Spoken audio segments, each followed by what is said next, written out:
A čo robíš prosím ťa v voľnom čase alebo nejaké záľuby?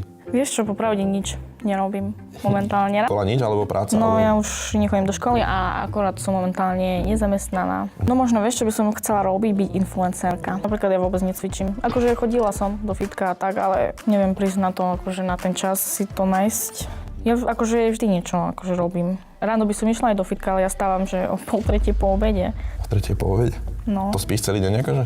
Hej, v podstate hej. Nemáš rada deti? Nemám rada deti. Prečo? Niečo to potrebuje.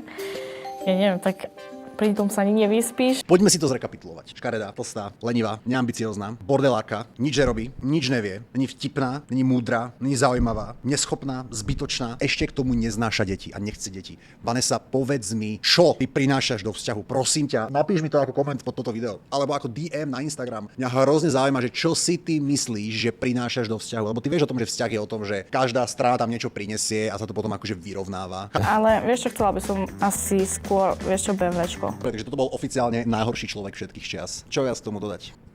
Asi nič. Asi nič. Prosím vás, len nebuďte ako Vanessa. Dievčatá, mladé dievčatá, snažte sa byť čo najďalej od Vanessy. Po každej stránke. Dobre vám radím.